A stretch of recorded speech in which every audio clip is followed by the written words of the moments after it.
레위기 26장, 27장은 출애굽한 이스라엘 백성들이 앞으로 가나안 땅에 들어가게 되면 어떤 삶을 살아야 하는지에 대한 말씀입니다.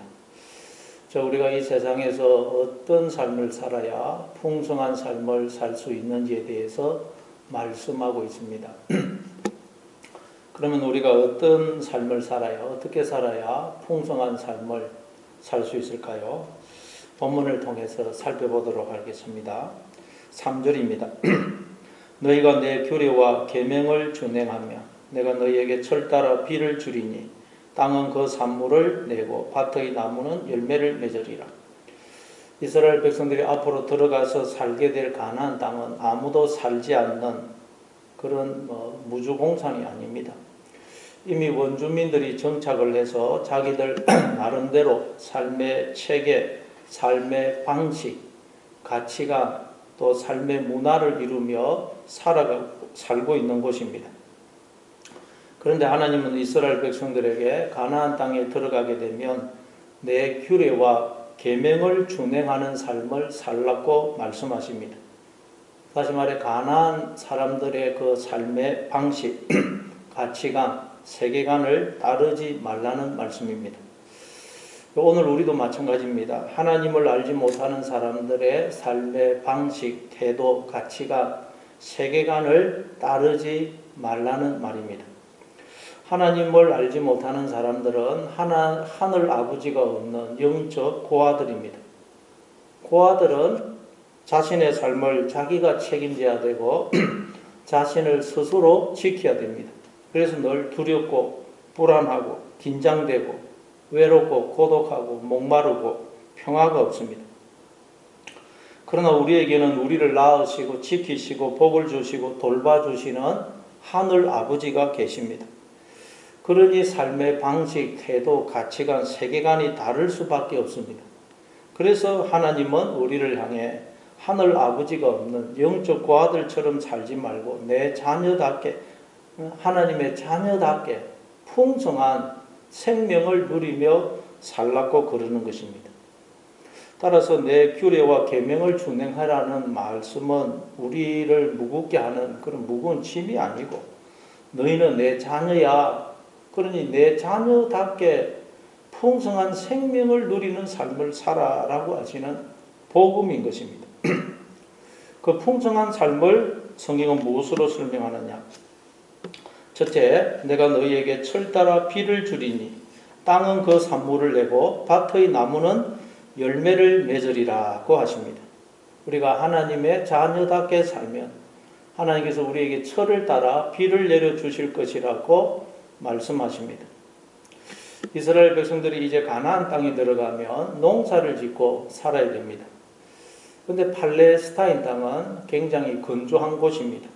따라서 비가 얼마나 적절한 때에 적절한 양으로 내려주느냐가 농사의 흥망을 결정합니다. 그러니까 비란 우리가 살아가는데 꼭 필요한 은혜와 생명과 복을 의미합니다. 그런데 가나안 사람들은 바알이 그 비를 내려준다고 생각했습니다. 그래서 그들은 신전에 가서 신전 사제들과 엄란한 행위를 했습니다. 그러면 바알이 그걸 보고 흥분해서 비를 내려준다고 생각했던 것입니다. 여러분은 여러분에게 비를 누가 내려준다고 생각하십니까? 혹시 가나안 사람들처럼 세상이, 사람이, 돈이, 권력이 그걸 준다고 생각하지는 않습니까? 그러면 그것의 종이 되는 것입니다. 비를 내려주는 그자의 종이 됩니다, 우리는. 그게 돈이라 생각되면 돈의 종이 되고 사람이라 생각되면 사람의 종이 되는 것입니다. 그게 바로 또 영적 음행입니다. 그러나 비는 오직 우리의 하늘 아버지 되시는 하나님이 내려주신다는 것입니다. 이걸 알 때 우리는 사람에게, 돈에게, 권력에게 아첨할 필요가 없는 것입니다. 종에서 자유인이 되는 것입니다. 여기 보면 철을 따라 하나님이 비를 내려주실 것이라고 그러는데 신명기 11장 14절에 보면 여호와께서 너희의 땅에 이른 비와 늦은 비를 적당한 때에 내리시리니 너희가 곡식과 포도주와 기름을 얻을 것이요. 가나안 땅에서는 이른 비와 늦은 비가 적당한 때에 내려야 농사를 지을 수가 있습니다. 근데 하나님께서 이른 비와 늦은 비를 적당한 때에 내려주실 것이라고 말씀하십니다. 그러니 지금 당장 비가 안 온다고 해서 걱정할 필요가 없는 것입니다.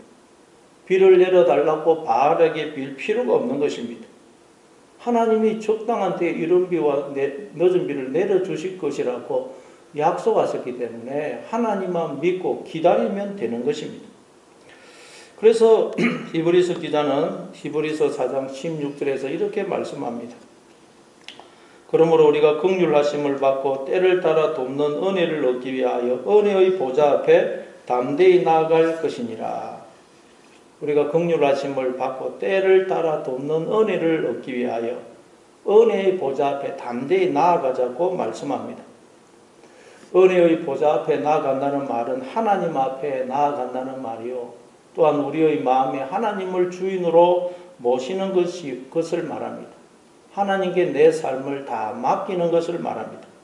그러면 하나님이 우리를 긍휼히 여기시고 때를 따라 은혜를 베풀어 주고 계심을 알게 된다는 말입니다. 다시 말해 지금 나에게 일어난 일, 사건들, 또 내가 처한 이 지금의 환경이 하나님이 때를 따라 나에게 베풀어 주시는 은혜임을 알게 된다는 말입니다. 비록 겉으로 보이는 것은 고난이고 환난이고 저주인 것처럼 보일지라도 우리가 하나님 앞에 나아가게 되면, 하나님의 눈으로 내 인생을 바라보게 되면 하나님의 은혜가 내게 넘쳐나고 있음을 알게 되는 것입니다. 고난과 환난도 저주도 나를 복의 자리, 영광의 자리에 세우는 데 필요하기 때문에 하나님이 허락하셨음을 알게 됩니다.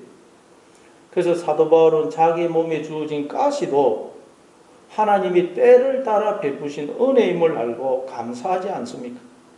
그러니 지금 여러분에게 주어진 고난, 환난, 삶의 환경, 그 모든 이해할 수 없는 일들도 바로 지금의 여러분에게 그게 필요하기 때문에 하나님이 허락하신 은혜임을, 때를 따라 돕는 은혜임을 기억하시기 바랍니다. 그래서 하나님이 철을 따라 비를 내려주심으로 땅은 그 산물을 내고 밭의 나무는 열매를 맺을 것이라고 합니다. 땅이란 우리의 삶의 터전, 기반, 토대를 가리키는 것으로 바로 하나님의 세계를 의미합니다. 즉 우리의 마음과 우리가 살아가는 삶의 환경을 가리킵니다. 따라서 땅이 산물을 내고 밭의 나무는 열매를 맺게 될 것이라는 말은 우리가 하나님만 바라보고 의지하게 하고 살면, 하나님께 내 삶을 다 맡기고 살면 하나님의 세계가 내 마음과 내 삶의 현장에 임하여서 우리가 하나님의 세계를 살게 될 것이라는 말씀입니다. 우리가 하나님 앞에 나와서 하나님의 눈으로 보면 내가 하나님의 세계 안에 들어와 있음을 알게 된다는 말입니다. 그때 우리는 풍성한 생명을 살게 되는 것입니다. 그래서 예수님도 요한복음 15장 5절에서 나는 포도나무요 너희는 가지니 그가 내 안에 내가 그 안에 거하면 사람이 열매를 많이 맺나니 나를 떠나서는 너희가 아무것도 할 수 없음이라, 그렇게 말씀하신 것입니다. 따라서 우리가 해야 할 일은 오직 하나, 하나님께 붙어 있는 것입니다. 하나님을 따라 행하는 것입니다. 그럴 때 풍성한 열매를 맺는 삶을 살게 되는 것입니다. 그러니 여러분 다른 거 생각하지 마시고, 다른 사람 어떻게 사느냐 그거 신경 쓰지 마시고 오직 하나님께 붙어 있으시기 바랍니다. 하나님을 따라 행하시기 바랍니다. 또 5절입니다. 너희의 타작은 포도 딸 때까지 미치며 너희의 포도 따는 것은 파종할 때까지 미치리니 너희가 곡식을 배불리 먹고 너희의 땅에 안전하게 거주하리라. 그러면 또 수확이 그치지 않을 것이라고 말씀합니다. 왜냐하면 하나님께 붙어 있기만 하면 모든 생명과 복이 하나님으로부터 우리에게 주어지기 때문입니다. 그래서 너희가 곡식을 배불리 먹을 것이라고 말씀합니다. 만족이 있을 것이라는 말씀입니다. 그리고 너희의 땅에서 안전하게 거주할 것이라고 하십니다. 만족과 안전을 허락하실 것이라는 말씀입니다. 오늘 우리가 얼마나 물질적으로 부유한 삶을 살고 있습니까? 그러나 사람들은 만족이 없습니다. 불만이 가득합니다. 그리고 불안합니다. 왜 그렇습니까? 우리의 공급자 되시며 보호자 되시는 하나님을 떠났기 때문입니다. 하나님 외에는 그 무엇도 그 누구도 우리의 공급자와 보호자가 될 수가 없습니다. 6절입니다. 내가 그 땅에 평화를 줄 것인지여 너희가 누울 때 너희를 두렵게 할 자가 없을 것이며 내가 사나운 짐승을 그 땅에서 제할 것이요 칼이 너희의 땅에 두루 행하지 아니할 것이며 또한 우리가 하나님께 붙어 있으면 하나님께서 평화를 주실 것이라고 말씀합니다. 그래서 우리가 누울 때에 우리를 두렵게 할 자가 없을 것이라고 하십니다. 왜냐하면 하나님께서 그 땅에서 사나운 짐승을 제하시며 칼이 땅에 두루 행하지 않도록 하실 것이기 때문입니다. 그렇죠. 어린아이가 부모 품에 안겨 있으면 걱정할 것이 무엇이 있습니까? 바깥에서 무슨 일이 일어나든 무엇이 있든 누가 있든 부모 품에 안겨 있는 어린아이는 아무 걱정이 없습니다. 하물며 전능하신 하나님의 품 속에 있는데 우리가 염려하고 걱정할 것이 무엇이 있겠습니까?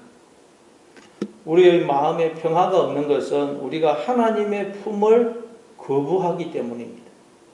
내가 하나님의 품 속에 있다는 것을 믿지 않기 때문입니다.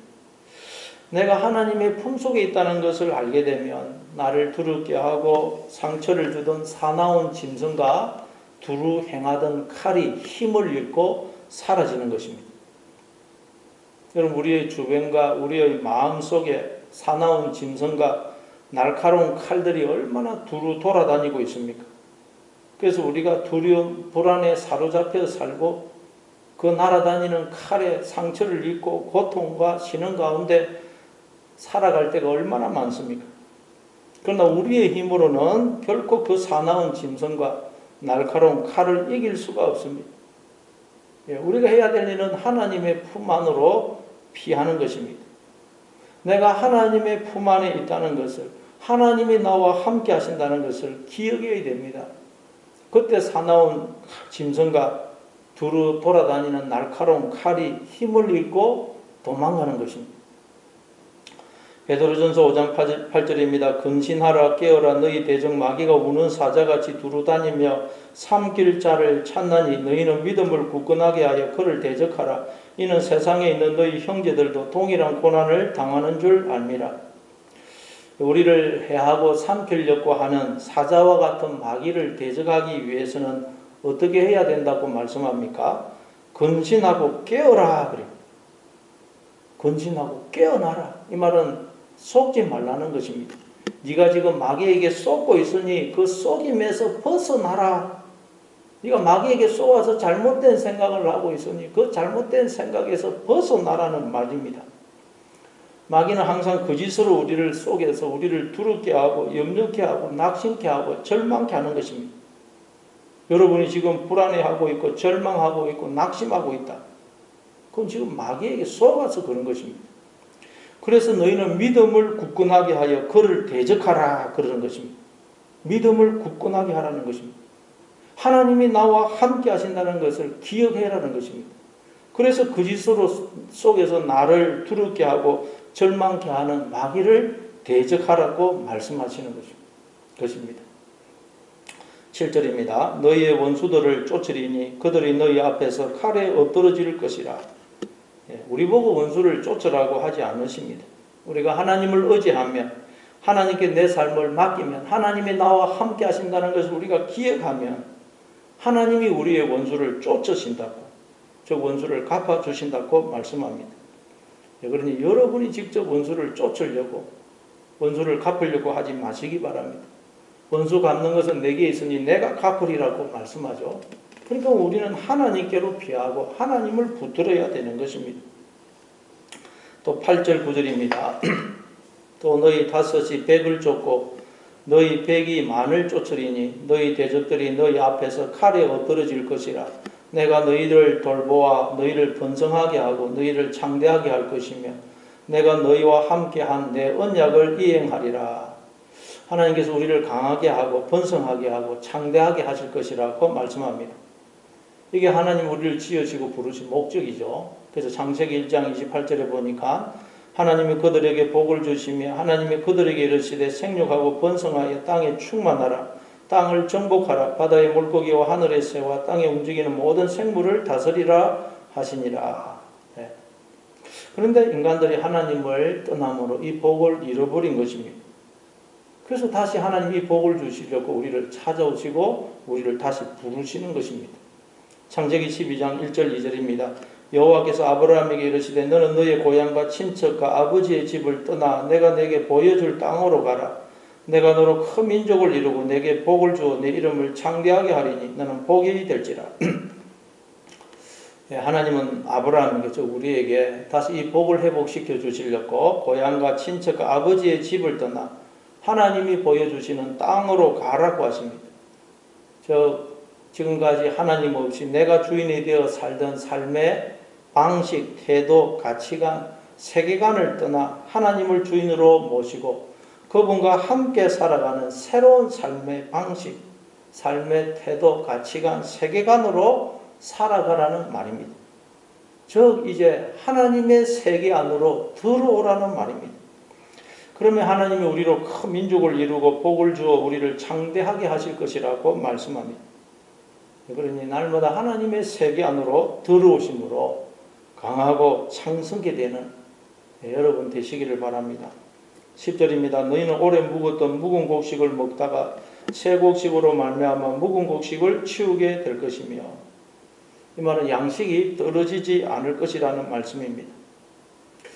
여러분, 인간 부모와 인간 남편도 처자식을 먹여 살리기 위해서 얼마나 죽도록 일을 합니까? 근데 하물며 하늘 아버지이시고 하늘 남편이시 전능하신 하나님이 우리의 삶을 책임져 주지 않으시겠습니까? 그래서 예수님은 마태복음 6장 30절 이하에서 믿음이 작은 자들아 그러므로 염려하여 이르기를 무엇을 먹을까 무엇을 마실까 무엇을 입을까 하지 말라.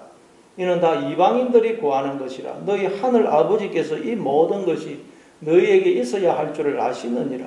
그러니 너희는 그의 나라와 그의 의를 구하라. 그래야만 이 모든 것을 너희에게 더하시리라. 그러시는 것입니다.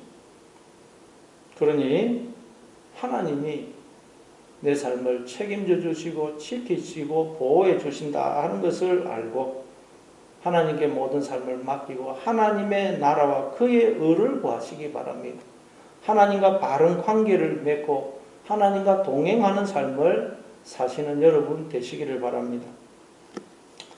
11절입니다. 내가 내 성막을 너희 중에 세우리니 내 마음이 너희를 싫어하지 아니할 것이며, 하나님이 자신의 성막을 우리 중에 세우실 것이라고 말씀합니다. 이 말은 하나님이 나를 품고 계시고 또 하나님이 내 마음속에 계신다는 것을 우리로 알게 해주시는 것을 말합니다.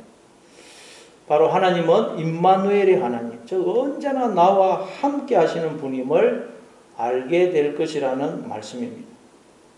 이게 하나님이 우리와 맺으신 언약의 핵심입니다. 하나님이 나와 하나 되어 영원토록 나와 함께 사시겠다는 것입니다. 결코 나를 떠나거나 버리지 않으신다는 것입니다. 왜냐하면 하나님은 나를 당신의 생명보다 더 사랑하시기 때문입니다. 하나님은 우리가 하나님의 이 사랑을 알고 우리도 하나님을 사랑하기를 원하십니다. 그러면 우리의 삶은 하나님과의 행복한 결혼생활, 신혼생활이 되는 것입니다. 여러분, 결혼생활이 행복하려면 부부가 서로 사랑해야 되지 않습니까? 사랑이 없는 결혼은 불행합니다. 사랑하면 행복합니다. 아내를 사랑하는 남편은 행복합니다. 또한 남편의 사랑을 받는 아내는 행복합니다. 그러나 아내를 사랑하지 않는 남편으로부터 사랑받지 못하는 아내는 불행합니다. 마찬가지로 우리의 삶이 행복하지 않다면 우리가 하나님의 사랑을 깨닫지 못해서 그런 것입니다. 그래서 하나님이 예수님을 십자가에 매다시고는 우리를 향해 이게 내가 너희를 사랑하는 증거다. 나는 이처럼 너희를 사랑하고 있다. 그러시는 것입니다. 그러니 날마다 십자가를 바라보심으로 그렇지. 내가 지금 하나님으로부터 이처럼 놀라운 사랑을 받고 있지 하고 하나님의 사랑을 확인하심으로 모든 불행과 어둠이 사라지는 여러분의 삶이 되시기를 바랍니다. 또 12절입니다. 나는 너희 중에 행하여 너희의 하나님이 되고 너희는 내 백성이 될 것이니라. 하나님이 우리 중에 행하신다는 말은 하나님이 우리를 통해서 일하시고 우리를 통해서 당신의 은혜와 사랑과 생명과 복을 베풀어 주시고 우리를 통해서 당신을 나타내신다는 말입니다. 그래서 인간을 두고 하나님의 형상이다, 하나님의 몸이다, 또 하나님의 증인이다 그러는 것입니다. 13절입니다. 나는 너희를 애굽 땅에서 인도해내어 그들에게 종된 것을 면하게 한 너희의 하나님 여호와이니라. 내가 너희의 멍에에 빗장을 부수고 너희를 바로 서서 걷게 하였느니라. 하나님이 자신을 소개하기를 나는 너희를 애굽 땅에서 인도해낸 자다 그래요. 너희의 하나님 여호와다 그러십니다. 하나님이 우리를 출애굽시켜 주셨다는 말에는 두 가지 의미가 있다 그랬죠. 첫째는 하나님이 우리 안에 영으로 생명으로 장가를 얻어서 하나가 되어 주심으로 우리를 생명으로 존재케 해 주신 것을 말씀합니다. 그래서 예레미야 31장 31절 이하에 보면 하나님께서 그 출애굽 사건을 두고 내가 너희의 남편이 되어서 너희의 손을 잡고 너희를 이끌어내었다 그렇게 말씀하시죠. 근데 인간들이 하나님을 떠나고 마음속에서 하나님을 몰아내므로 또 육신의 생각이라는 애굽의 무덤에 갇히더라는 것입니다. 그래서 출애굽의 두 번째 의미는 하나님이 우리를 또 육신의 생각이라는 그 무덤에서 애굽에서 꺼내주시는 것을 말합니다. 그런 점에서 우리는 날마다 출애굽해야 되는 것입니다. 왜냐하면 날마다 우리가 애굽으로 돌아가기 때문입니다. 그런데 여러분 출애굽은 우리의 힘으로 할 수 없습니다. 하나님이 우리를 출애굽시키시는 것입니다. 따라서 우리가 해야 될 일은 하나님을 붙드는 것입니다. 하나님께 도움을 구하는 것입니다. 그때 우리가 출애굽할 수 있습니다. 그때 우리를 결박하고 있던 멍에의 빗장이 벗겨지고 우리가 바로 서서 걷게 되는 것입니다. 우리가 결박당해서 포로처럼 종처럼 살아갈 때가 얼마나 많습니까? 돈의 종이 되고 사람의 종이 되고 환경의 종이 되어 살아갈 때가 얼마나 많습니까? 그래서 우리가 바로 서서 걷지를 못하고 넘어지고 자빠지고 비틀비틀거리고 엉뚱한 길로 걸어갈 때가 얼마나 많습니까? 여러분 우리가 어떻게 할 때 바로 서서 걸을 수 있다고요? 하나님께 붙어 있을 때입니다. 하나님을 바라볼 때입니다. 하나님만 의지할 때입니다. 왜냐하면 하나님이 빛이시고 힘이시고 생명이시고 길이시고 표대가 되시고 우리의 머리가 되시기 때문입니다. 근데 하나님께 붙어 있으므로 하나님께 내 삶을 다 맡기고 하나님만 의지하심으로 여러분을 무겁게 하든 결박하든 그 멍에의 빗장이 다 끌어지고 바로 서서 걸어가시는 여러분 되시기를 바랍니다.